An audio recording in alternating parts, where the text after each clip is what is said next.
folks, it's time for another edition of the World Edition. And of course, I've got some great guests with me as well. And who knows, there may even be another guest that'll be coming in that is not one of our regular folks and all in that kind of way. But we're going to see if Miss Stephanie, I believe is her name, that is written a book, decides to pop on in and share some of her wisdom as we are in the middle of February. And a lot of things go on in February, according, of course, Black History Month, but it is also the month of love. That's right. Valentine's Day is around the corner, and that is part of what she writes about and all in that space. So we're going to see if she manages to come on here and shares some of her wisdom as well.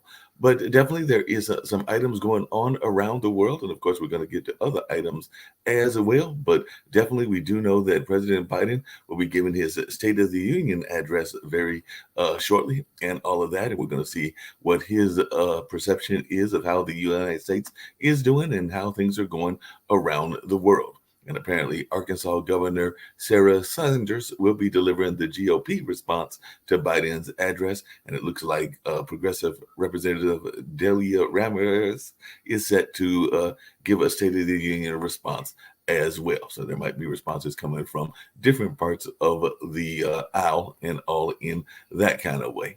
And of course, we do know that there were some fiery speeches that were given after Representative Ilhan Omar was ousted from the Foreign Affairs Committee. And definitely there are a lot of folks that are up in arms about that, other folks that are glad about that particular situation and all in that way. I do know that AOC exploded over a vote to boot Omar from that particular committee and slapped the notebook against the podium saying that the Congress was targeting women of color. And apparently there was a very fiery speech that Ilhan gave as well.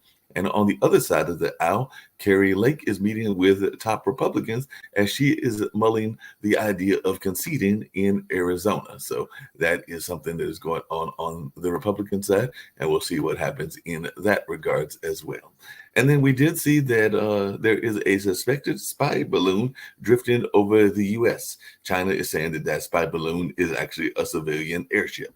And we'll find out what is going on in that space. And maybe even Lee and others have things to say about that. I do know that there was a group of rappers that had been missing for a while over there in Detroit. And they were found in a rat-infested vacant apartment building after they had canceled their performance there in Detroit. So I do know that a lot of folks in the music community had been concerned as to what was going on there. And there may still be some ideas as to whether that was a targeted attack or whether that was them being in the wrong place at the wrong time or exactly what happened in that kind of way.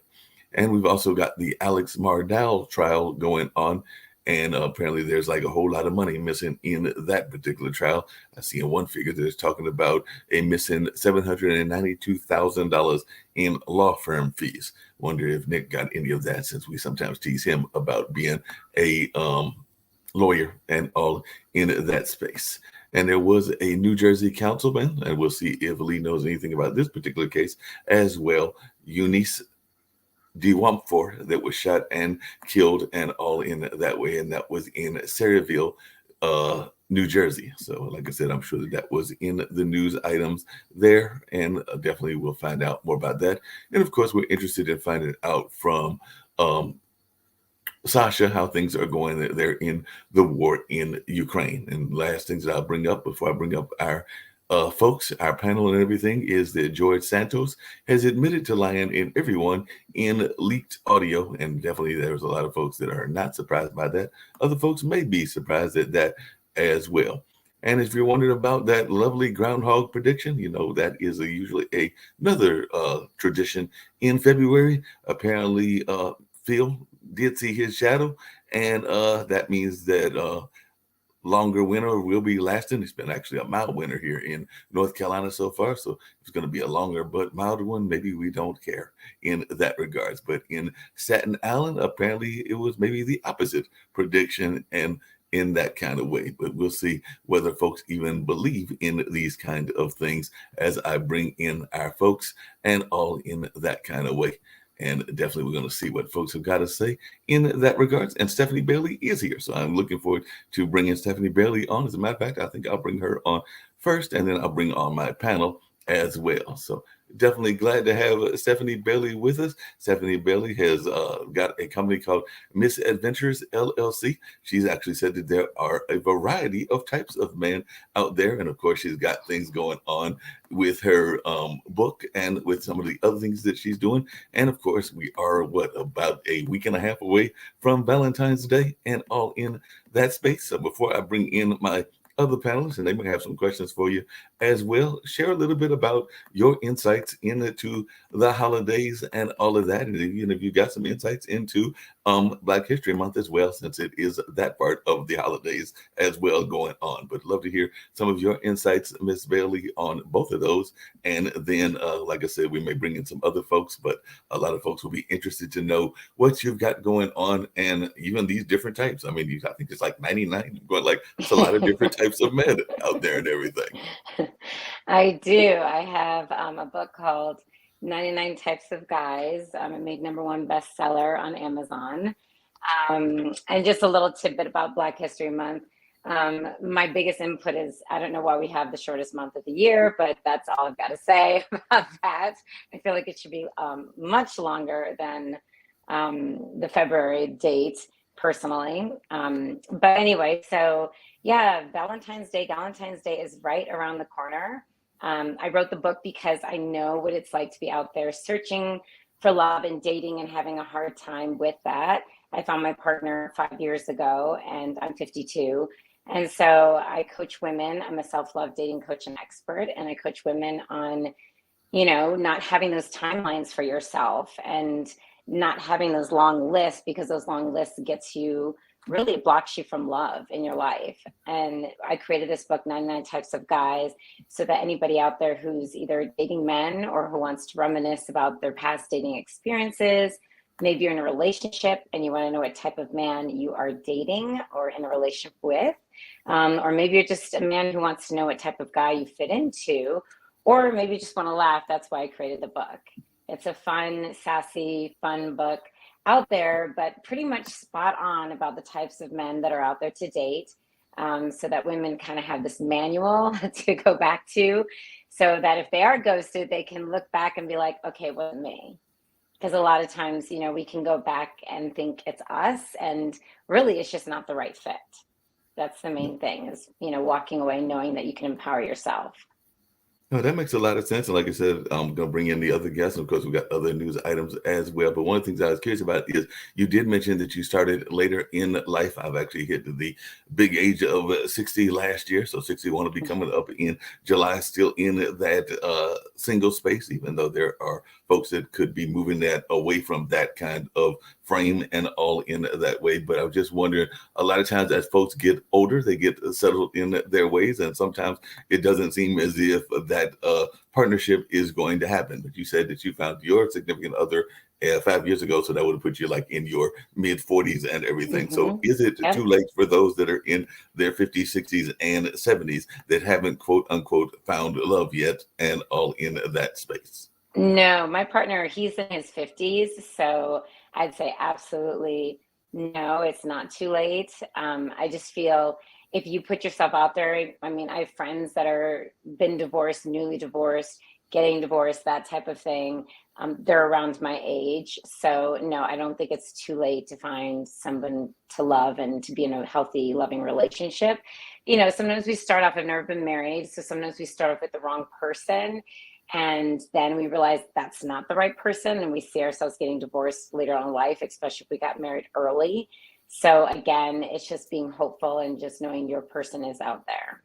No, that makes sense. And I know that sometimes people set standards that might not be all that realistic, because I know that sometimes people get caught up in the materialism idea and some of the things that they want, whether that's the person with the right car, the right job, the right whatever, and everything. So I just wondering your thoughts around that, because I do think that sometimes people rule themselves out. I know that even on some of these shows, we talked about people that might rule out blue collar workers because they are in the white collar space and all in that way. But I'm just wondering your take on that. My take on that is, like I said, get rid of the list. I mean, My partner, when I had my list when I was much younger and I forgot about it, I was writing out all these things that I wanted, and it was blocking me from love. And I tell anybody out there, your five non-negotiables, the five things that you need in a relationship, has nothing to do with what your partner looks like or the financial status. Because if we say we want somebody who makes six figures, I'm going to tell you right now, you're cutting yourself super short in finding the love of your life, because you can find somebody who makes under six figures, is really great at saving, and can still provide a great life with you together. When people are trying to look for somebody to take care of them because of the Disney movies that tell women like, oh, you need to find that prince, that's just BS to me. It's like you're looking for the wrong person. You're not looking for love that's going to last. So what are your five non-negotiables? And one of mine is that, they have to be spiritual. They have to believe in God and Christ in a spiritual way, or believe in the universe. I can't be with somebody who's an atheist or doesn't have a belief in a higher power. So that's one of my five non-negotiables. And, having that communication and that trust and respectful communication is another one. So that's just giving two of one of my, out of my five. So I always tell women I'm a self-love coach and expert. So when I tell women, like, what are your five non-negotiables? They'll start to talk about, well, I want him to look like, I'm like, it's nothing to do with what somebody looks like, because your perfect partner could be shorter than you. Your perfect partner could be taller than you. You don't know what God's going to bring you. So to be Well, open-minded. no, that makes a lot of sense. Before I bring in my other guests and we get to some of the other issues of the world and everything, and of course, they may have some questions for you as well, including who these 99 types are. Maybe we can't get into all 99 of them are Yeah. and all in that space, but definitely one of the things I was curious about is the pandemic did raise a lot of people to open their eyes to different kinds of love and different kinds of relationship. I saw a number of online relationships, some long distance relationships that flourished because sometimes we were stuck in whatever state or whatever country we were in, but you might have found, say you were in England, you might have found your love in Nigeria, or say you were in actually a war-torn area like Ukraine. You might have found your love in some place like New Zealand or something like that. So I'm just wondering how much has the dating lanes changed during this last 2.5, 3 years of the pandemic? I would say I have found that there's a lot more single people out there too. You think about it, when you are confined to be with somebody and that maybe you're not with that long of a period of time, such as, your significant other works a lot or travels a lot, and all of a sudden you are confined to being at home and it's mandated. You get to know a lot about your partner, we get to know a lot about your partner. And there is a lot of relationships that I know that did not survive. And then there's relationships that were struggling that actually got better during COVID. So it was kind of a toss of the coin, about what relationships or what happened with relationships. But yeah, I found a lot of relationships did not survive the pandemic Yeah, that because makes they a realized the person was not their person. No, that makes a lot of sense. I'm going to bring in Lee Newton Rhodes, and he's definitely with us and everything. Going to bring in Dan Worthington, who I saw nodding his Good head morning. big time when you mentioned the spirituality aspect and all in that kind of way. And of course, I'll bring in also Sasha Starr, who's up there in Canada and all in that kind of space as well. Okay. So you see that there's 4 different kinds of guys and everything. You're here as the soul lady this time around and everything. But what are these 99 types? And maybe not go into all of them, but do you see any of those 99 types in the image of the gentleman that you see here and everything? You haven't heard either of them speak and all of that, or maybe I'm one of the 99. I'm definitely one of the 99. Definitely all in that space. But if you can maybe give some sense of some of the types without going into all 99. I mean, some of the tests I can't say, for sure with all these gentlemen here, because I haven't spoken to any of them yet. But one of the types of guys I have in there is called gaslighter. We know what that is. It's when the guy is, or even women. I mean, this book is honestly, women can find themselves in this book as well. But a gaslighter is when somebody is trying to, what you're saying is like trying to not over talk, but even overtake over what you're saying and making you feel less than in more of an aggressive way. And so my tip, because I leave funny, sarcastic tips, is know where your fire extinguisher is, know where your exit signs are, and run versus walk. So I try to keep it lighthearted. It's not a male bashing book at all. My mom, who is 81, when my dad passed away at 53, she was in her 40s. She never remarried, never dated, nothing. So she's not my target audience for my book. And she said she laughed and giggled. She's like, this is a really great book. She's like, it's informative, but it also makes me realize, like, I'm glad I'm not out there dating, but at the same time, you did mention some really great guys in your book.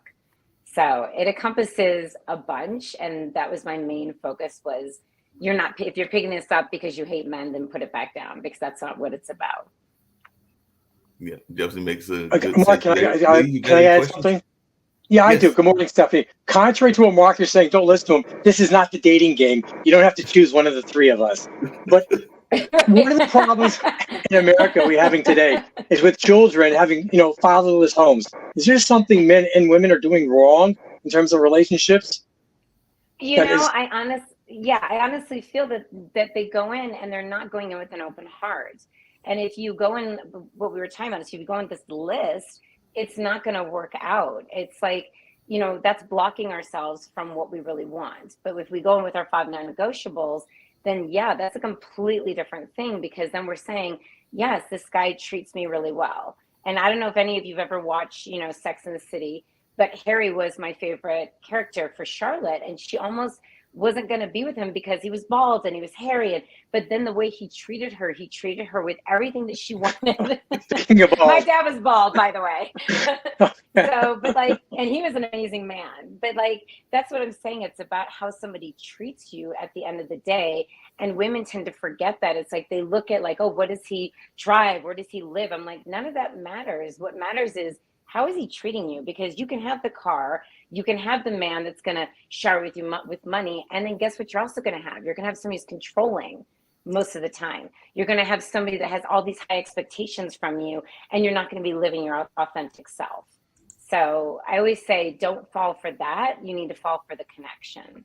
Yeah, that makes sense. And the least point, and I'd love to hear if other folks got other thoughts before we get to some of the other news items, and definitely want to hear from Sasha how things are going there in the war in Ukraine. But I do know that sometimes there are a lot of single women that have kids, and you said that you found your other half recently and everything, and I don't know, because you mentioned a past relationship whether there were kids involved, but I do know that there are folks that have kids and grandkids, and that can also be a factor, because not everybody is willing to accept the responsibility of somebody else's child, even though that is actually, I think, a noble act, but not everybody is willing to do that. Not even their own sometimes too.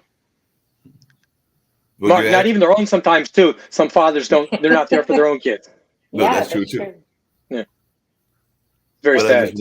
I just wondered, from a dating standpoint, is that something that was a concern of yours, if you have any children, the folks that needed to understand the nature of the kids in the relationship? Because like you said, you're a relationship coach as well, and I do know that some people bring the kids right into the relationship. Other people want to make sure that they love the person and that they know the person before they bring the kids into it and everything. That's actually something that, as a single person, I've even told friends of mine, is that I want to make sure that I actually like the woman before I'm ready to meet the kids, because the kids are, if there's no relationship, there's no reason to bring the kids into the relationship and all in that space.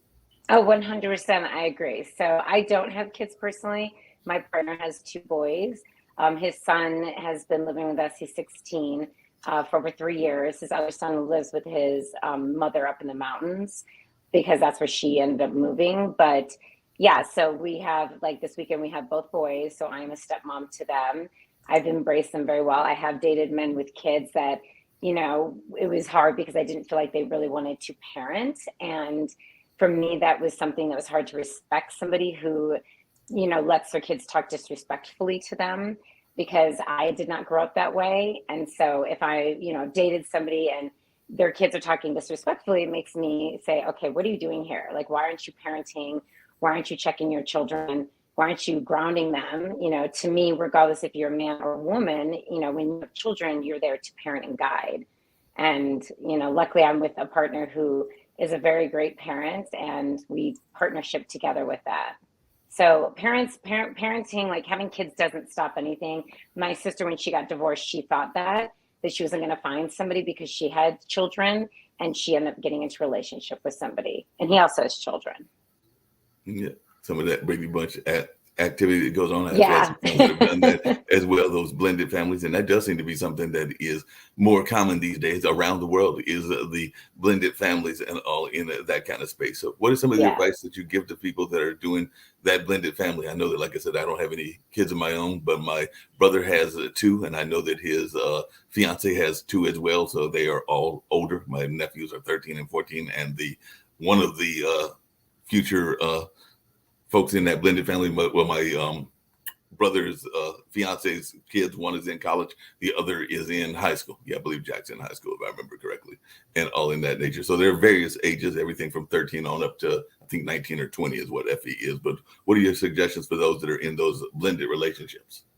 I would say partnership is really important. So when you're talking about something, we're dealing with a teenager that I've been dealing with since he was 12, right before he turned 13.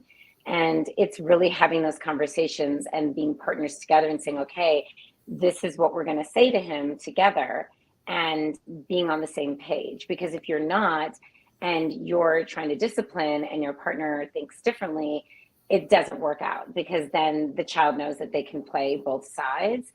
You have to be a united front when it comes to children. And also you need to not be afraid to parent, because if you're afraid to parent, that child's not going to respect you. So as I've told, Bruno, who's my stepson, there's a time that he was like, he got mad at me. He's like, "You're not my mom." And I was literally like, "What?" And I was like, "Here's the thing. I'm not trying to be your mom. I'm trying to be someone that loves you, because kids cannot get enough love." And I said, "I'm Switzerland, and I'm not afraid to parent you, because in a divorced family, a lot of times, dad wants to be fun dad and mom wants to be fun mom, and nobody really wants to parent because they don't want to look like the bad person."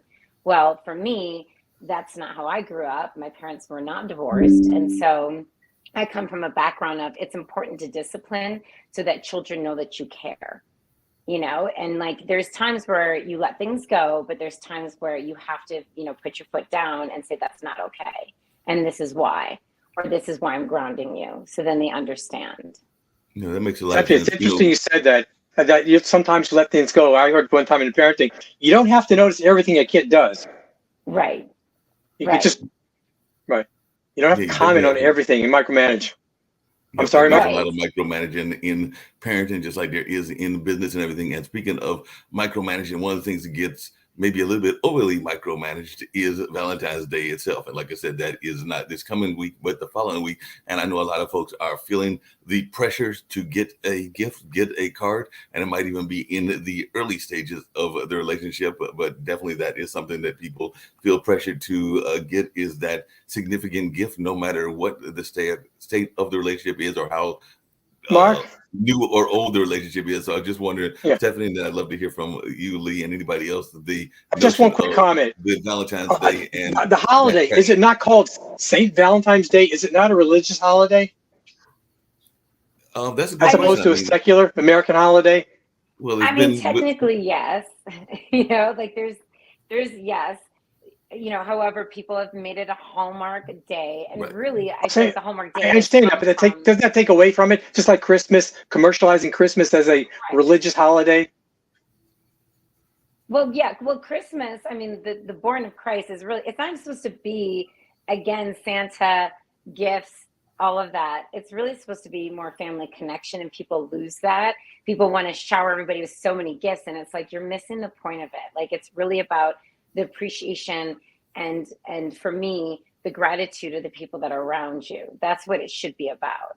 And we get most holidays kind of askewed, like, and I think all holidays, honestly. I just feel like it just becomes something different.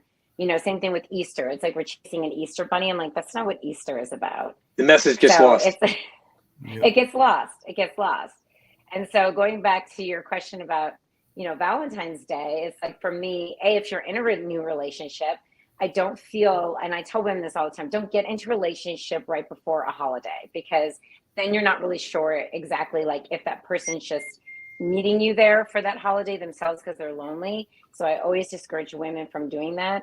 And I would discourage men too. But if you are with somebody you met them 2 months ago, keep it simple if you want to celebrate. Like for me and my partner, I think the one thing he loves about me is he was trying to frantically find somewhere to take me for dinner when we first got together.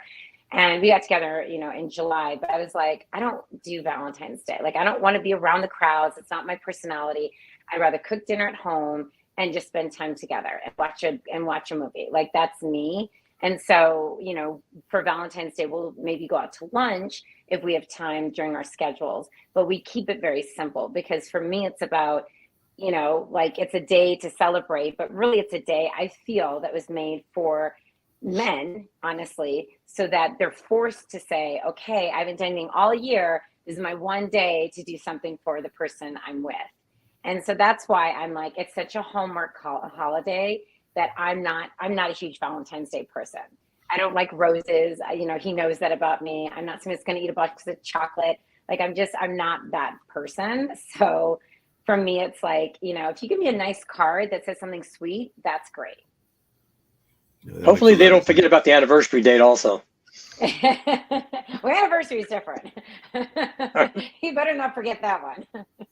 Yeah, anniversary is a whole different ballgame, and you definitely got to remember that. Hey, Sasha, just really quickly, I'm glad that we had this chance to get into a lighter conversation on a Friday, but there are some hard-hitting things going on in the world, and of course, we do have what's happening there in Ukraine. So if you can give us a little bit of what you're hearing lately from the front lines over there in Canada, as I know that you are keeping track of those kind of thoughts and issues going on, and definitely we hope that that war ends sooner versus later. And if you've got any thoughts around that China spy balloon, as I know that you have served in certain militaries and all in that nature, even though I don't know how much dealings you had with the Chinese when you were there and everything, but any thoughts around this supposed spy balloon that they're saying is not a spy balloon, but definitely any thoughts around those military issues, both in Mark, what are the options? Someone's party's balloons got lost at the party? Hot air balloons?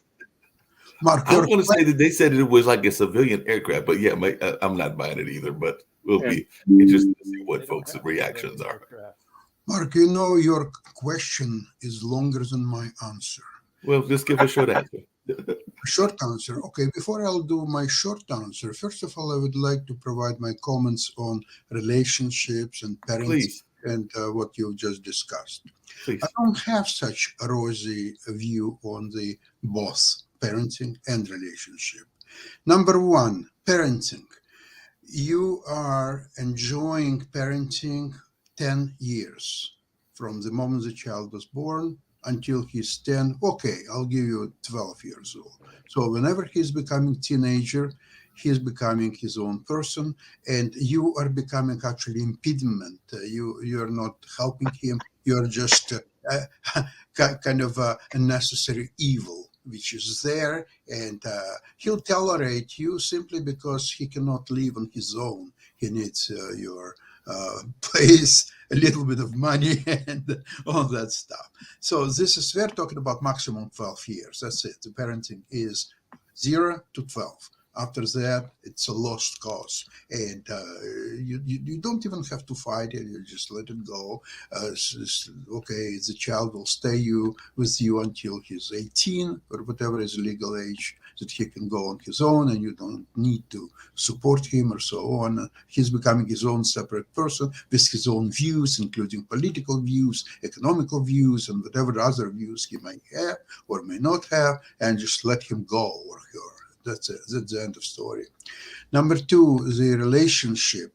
I'll tell you that I'll try to word it correctly, but let me tell you that nothing beats highly paid and skillful call girls, and this is by far the best form of relationship. And she can, if she is really very skillful, she can be rough, she can be gentle, she can imitate whatever you want her to imitate, and this is by far the best. And if you try once this, you don't need any relationship, period. They're all digging for money. They want to take advantage of you one way or another, either being your lover or becoming your spouse or whatever. It's nothing but aggravation.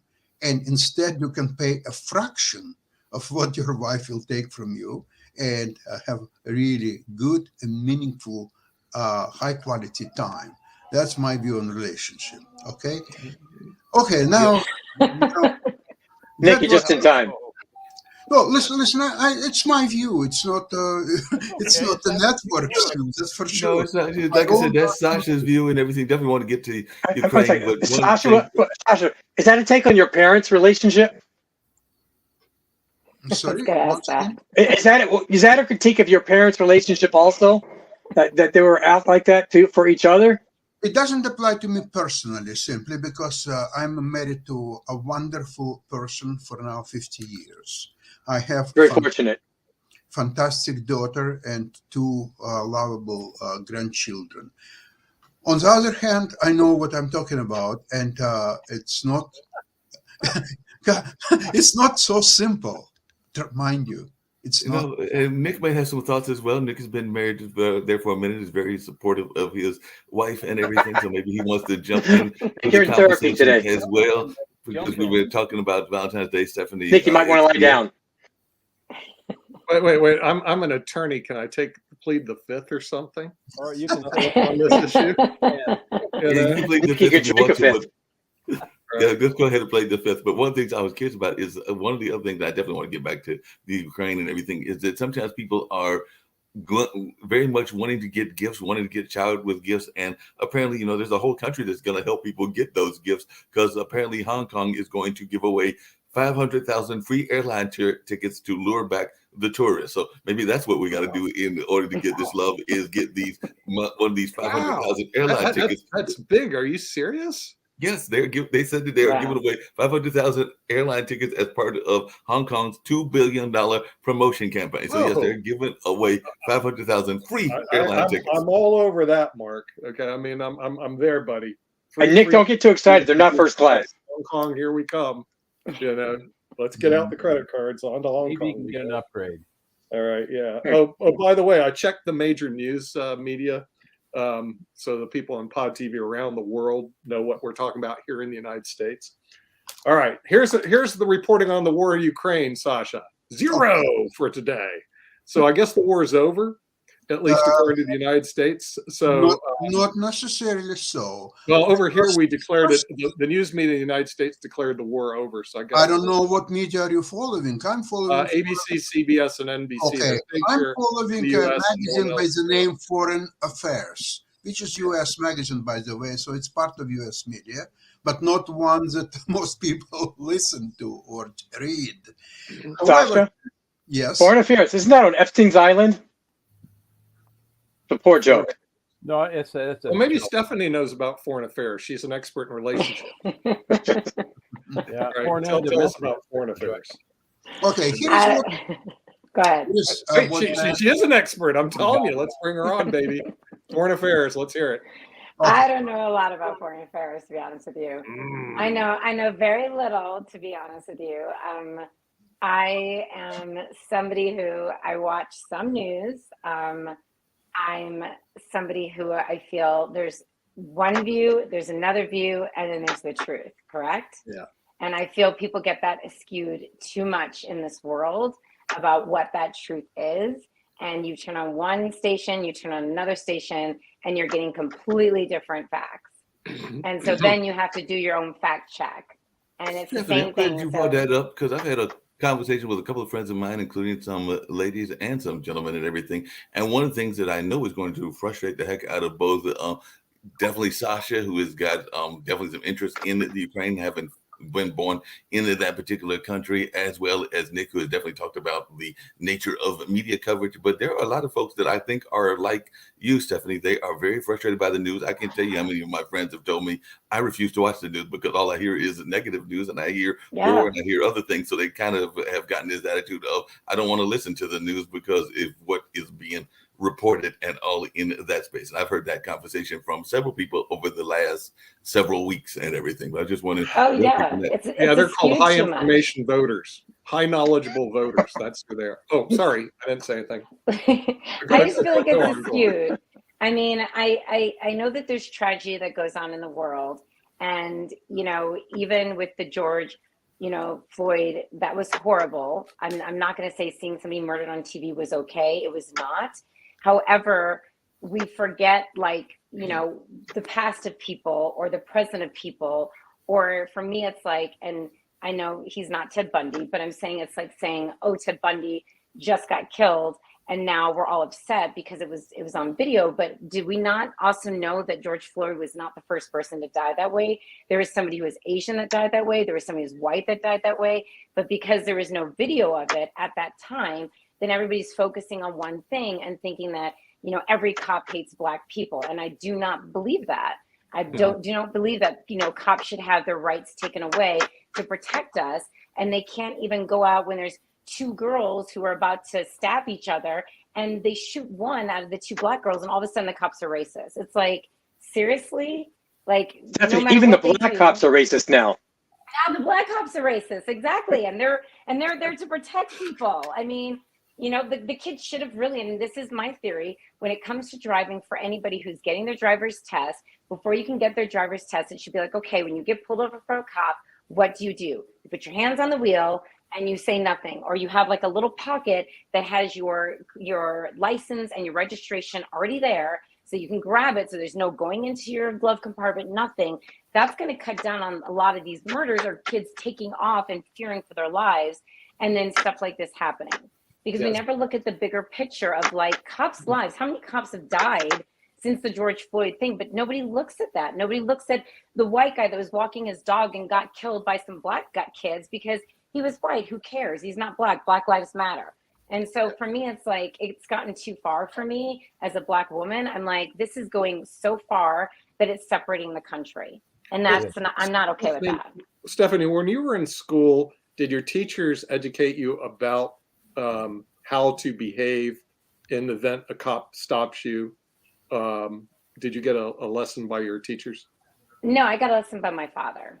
Okay. I grew up in DeWitt, New York. So I grew up in a very Jewish area. Are you in New York City? Is that where you're from? No, I'm from upstate New York, DeWitt, New York. I live in Denver, Colorado. Oh, Denver. And I went to and I went to a cheer college in Boston, and then I went to Clark Atlanta University, which is an all Black college in Atlanta. And I took, Black history and all that other stuff. But yeah, like we did a march, for Rodney King. And I remember like it was a silent, peaceful march that we did. And then all of a sudden the looters came in, not from our college, and started, causing fires and tipping cars. I mean, I remember having to jump in front of this woman's car. She was white. I'm like, what are you doing? Like, and I was trying to get her to get out of the situation. And then the cops came and, air gassed all of us, so it's just like, we weren't even the cause of it. And so it was one of those things where it's like, my dad was he helped to build 8 different youth centers around the world to get kids off the street. They're called the Martin Luther King Centers. He helped to raise money for that before he passed. He was a very passionate person, and he always believed in like, do the right thing. Mm-hmm. And so then when you do, and then you're like, why is our college getting, gassed, and it's during finals, it's like the cops are picking out the wrong people. Right. Since you said that, Stephanie, because a friend of mine is actually from the Denver area originally and all in that way. And I know that they talked about how they had a different experience depending on which school they went to there in Denver and everything. Because I think they went to the, at one time, the predominantly or one of the predominantly African-American schools, but then they went to the very largely majority European or European American school, and it got a lot of flack for even creating programs within that school around Black History Month and around things of that nature, even though they were just trying to bring awareness of their culture to the larger community and all in that space. But I just wanted your take on Denver. We oftentimes think of Denver as being a very liberal to some degree state, city, and definitely the state of Colorado as being very liberal, kind of like to some degree Wyoming is as well. But I just wanted your take, as we don't always have people from Colorado on. Wyoming's not liberal. Colorado, Boulder is a communist state. But go on. Yeah, Colorado way back when used to be a Republican state. Now it's definitely more a Democratic state.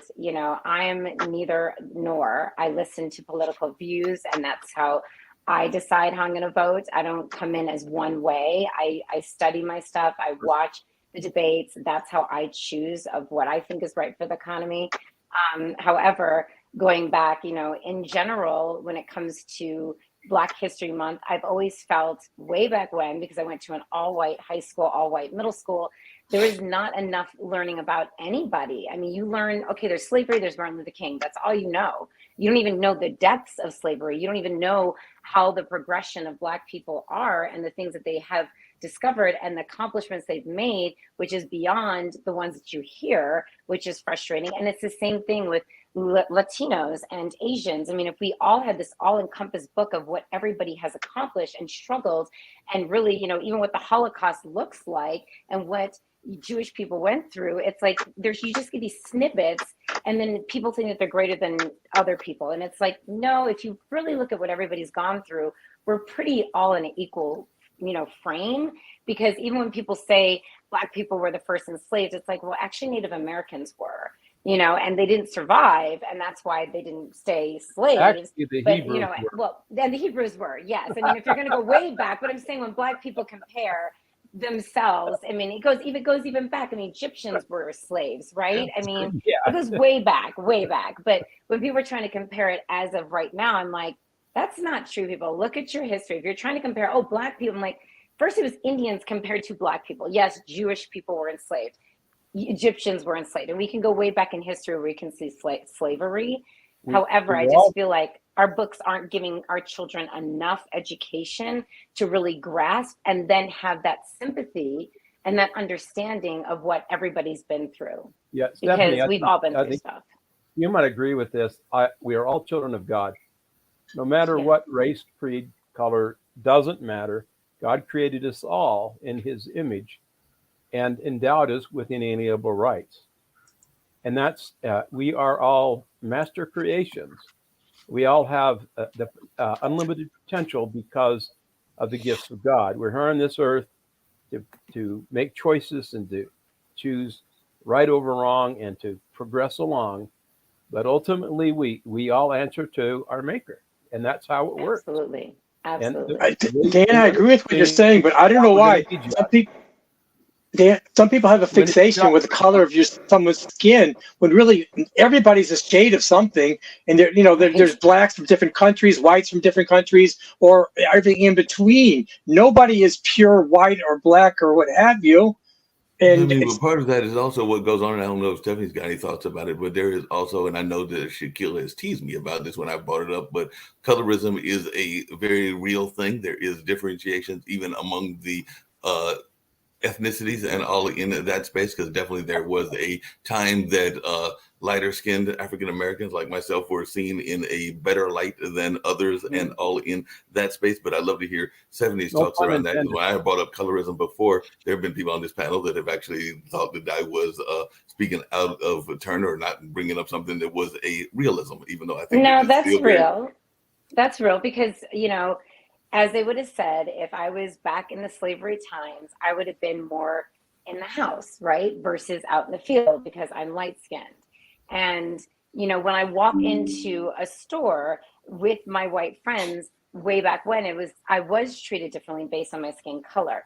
And so, just that assumption. And again, I don't feel like it's systemic racism. I don't feel like we're going back. We're not in chains. I don't even like when people say that. I think that's, again, is just separating us as Americans and as humans in general. However, I also can understand the color thing. At the same time, when people say I don't see color, I'm like, that's BS. We all see color. It's how you react when you see that color. Because you can stand, my friend is Indian, and she, after, that 9/11 happened, somebody tried to push her down, and she's like, what are you even talking about? I'm not from Sin. I'm not from any of this. Like, I'm not, this is not who I'm from. Like, and you're assuming by my skin color that you should be afraid of me. And again, it's like how we react when we see somebody's skin color. But that's out of ignorance, though, is it not? That is out of ignorance. And it's also ignorant to say, I don't see color. I mean, come on now. We all see color. Well, we all see color, just we see eye color and hair color. But most people don't react to eye color and hair color. Why do they react to skin color? Like Japanese or Chinese, I mean, are they white? Are they black? Are they persons of color? Like Harvard College wants to discriminate against them because they're white-ish.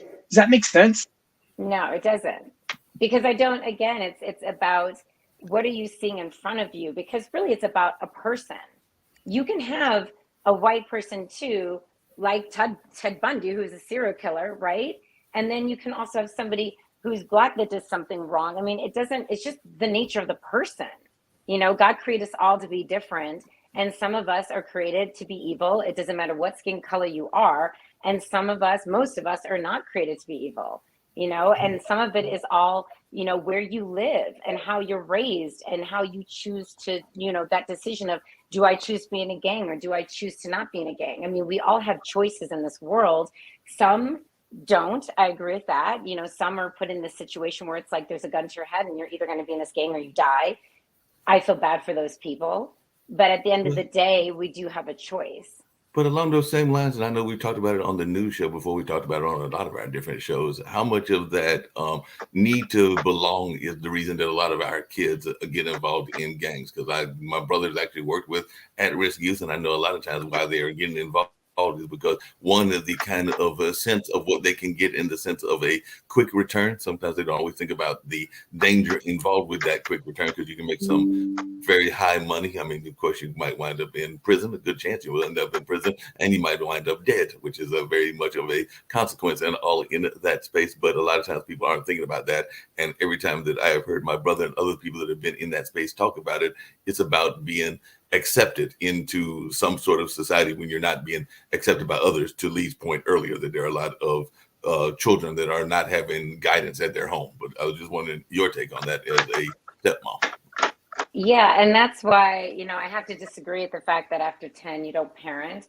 Parenting is very different now. What kids go through in high school is so different than what I went through in high school. There's more pressure with teenagers to be in this group or that group. When I went to school, I was with the same people from elementary, middle school, and high school. There is no, once you get after middle school, you get to choose what high school you're going to go to. You're split up from most of your friends. You're meeting new people. You're trying to fit in. And some of the ways of fitting in is not okay. I mean, kids are doing drugs way earlier than when I grew up. You know, kids are exploring things differently. I mean, we have to constantly have a talk with, you know, our 16-year-old and say, listen, do not smoke anything, take anything, because you don't know, you know, what's in it. You don't know if you're going to die tomorrow. Like, and you have to understand also with kids, the suicide rate is higher now. So to say you're going to disconnect as a parent when the child turns 10, that's not realistic, at least not here in Denver, Colorado, or in most states in the United States, because kids are committing suicide over things about being teased. There's, you know, everybody has cell phones, they do videos. I mean, they exploit people to such a high degree that's so hurtful. And what you go through as a teenager now is so different, because the technology is making it a lot harder on kids to just be able to just say, okay, you're 10, now you can freely do whatever. Not in this household, because we've had to go through a lot of stuff. And I'm so blessed because, you know, Bruno is an amazing kid, but he's an amazing kid because I check in. I don't check out with him. And that's how he's able to. I mean, our whole thing is we have huge communication. We talk about everything. There's nothing off the table in this house because there's no judgment.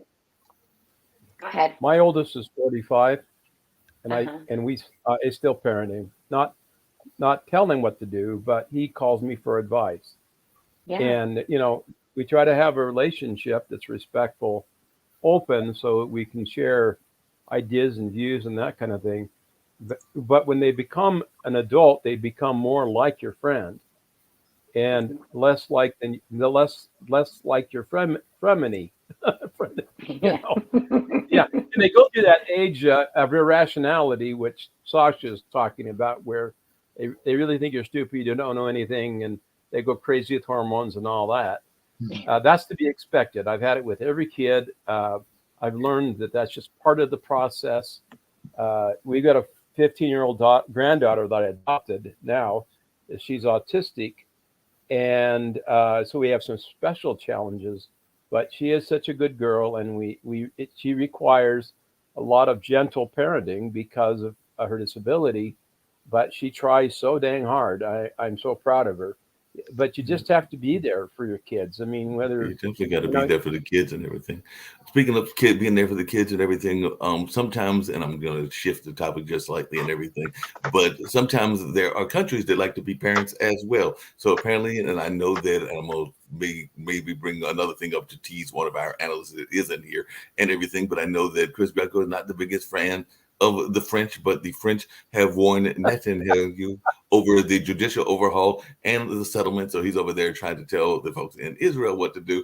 And apparently the U.S. is expanding its presence into the Philippines, and China is angered over that. So apparently there's some folks in the different parts of the world that are angered over decisions made by one country or another. But I didn't know if anybody that is following the politics of the world had any thoughts on either of those, because apparently the U.S. is expanding its presence back in the Philippines, and they're saying that they're doing that to counteract China and the Chinese aggression. They're doing it at the invitation of the Filipino government because the Philippines are in a bit of a bind there, where they're so close to China, and China is expanding into the South Sea and all of that, and they're seeing China as more of a threat. They were kind of cozying up to them for a while, but there's a danger in that. So you have to kind of pick your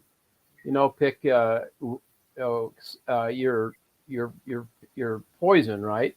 The United States liberated the Philippines and has always been a friend. We've had some serious issues with them in the past decade because of leadership and that kind of thing.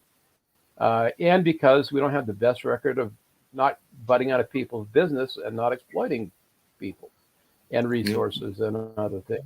And so, we need to do a better job of working with different countries, not seen it as an exploitive partner. China is very exploitive. They go in and they rip the resources out of the land. They treat the workforce horribly. And they don't seem to honor the rule of law in those countries at all, because once they're there, they're sort of they're rule unto themselves, and because they don't believe anybody else can tell them what to do, and that's the kind of the problem. There's a lot of U.S. companies that are that way too, which is the epitome of arrogance and stupidity in my mind, because those relationships have to be balanced and fair.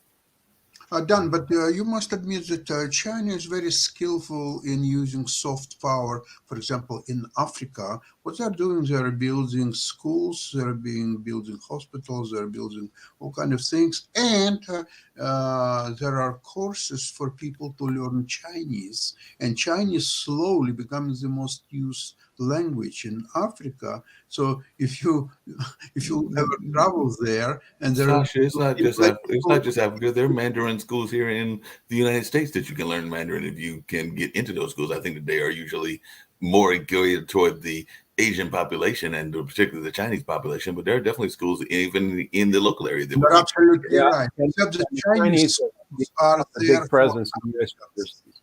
They're right there for Africans. They're very affordable. They all have good locations, good teachers, and their courses are to blend whatever local languages in Africa people may use, like Swahili, maybe some others. They adopt that very skillfully and bring them into Chinese. So the most spoken language in Africa very soon will be Chinese, not English. And Russians are not doing the same thing. Russians, it's a very brutal approach. They're just trying to grab whatever they can. Russian, right? Yeah. But Sasha, which of the Chinese languages are we going to be speaking? Because there's not just one Chinese language. There's Mandarin, there's Cantonese. There's about 5 or 6 different languages within China and everything. Because I hear you saying speaking Chinese, and there's not just one Chinese language. You can choose one, whatever you like to learn, and they provide all teachers in all Chinese languages. Nothing to worry about. So I get to pick which one I want and all in that space.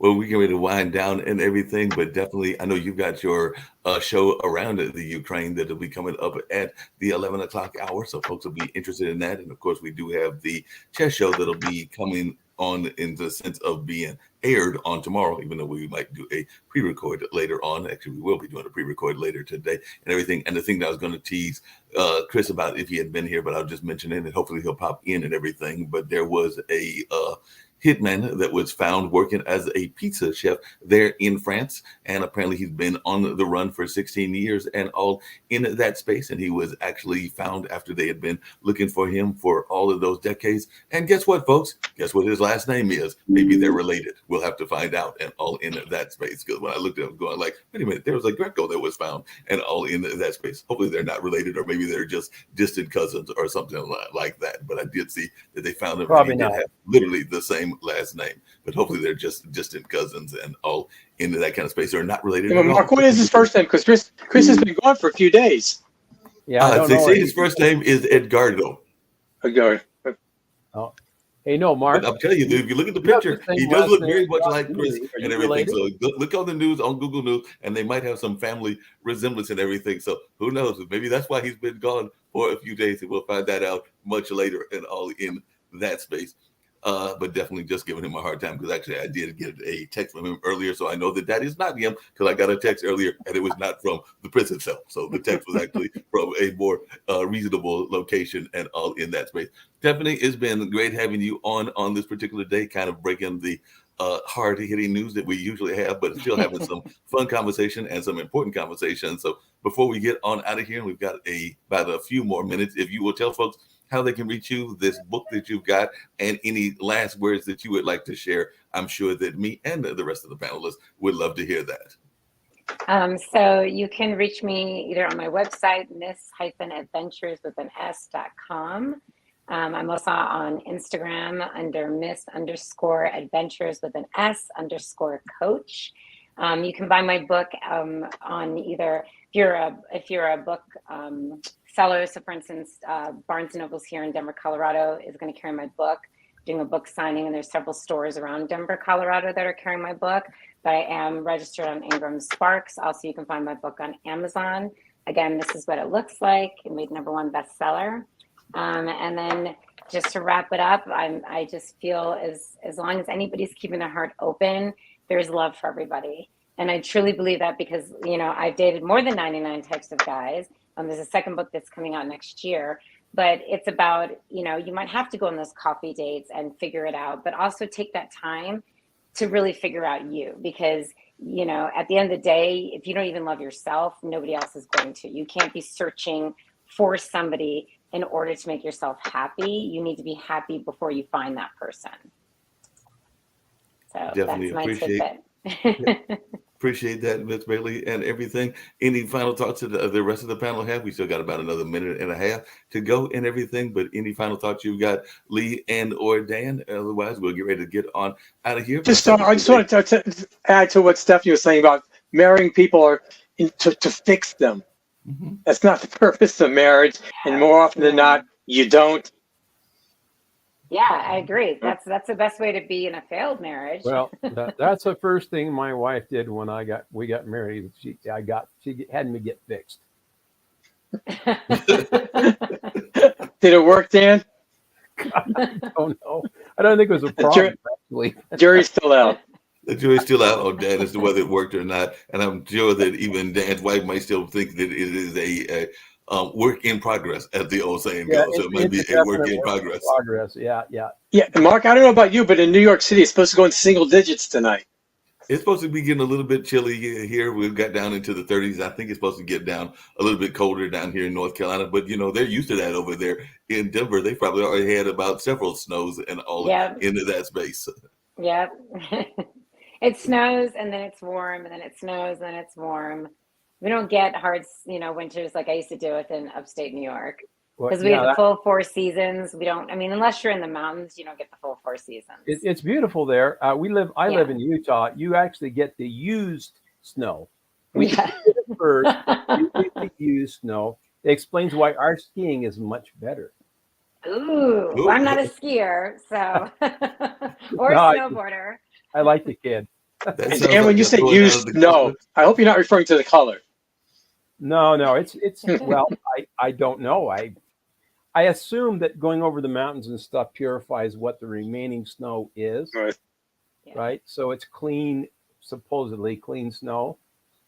Yeah. Well, on that note, we're going to get on out of here. Now, there's no snow in the forecast that I'm aware of for North Carolina, and I'm not a big fan of the snow because many years ago there was an ice storm, not a snowstorm, and that's actually where I had one of my few injuries and visits to the hospital because I fell down and broke the lovely arm and all in that space. But like I said, that was about a decade or so ago. But it's not fun to falling on ice and then falling on asphalt and then finding something go crack, No. because that is literally what happened. But well, on that note, we're going to get on out of here, and we will bring back more news stories on next week and everything. And Miss Bailey, you're always welcome to come back to share I would items love about to. the book and any other things that you want to share in general. And if you've got friends in Denver, I actually met the gentleman that's running for the mayor of Denver when he came to speak at Durham not that long ago. So I'm hoping that he's going to come on one of our shows, because I know he's very much into the anti-gang kind of activities and all in that space. So definitely hoping to bring him on in the near future. So we might have some other people coming from Denver as well. Nice. Thank you for having me. It's been fun. Nice to meet you. Y'all have a good weekend. Do the Nice same. to meet God bless. you. Take care. Bye. Bless. Bye-bye.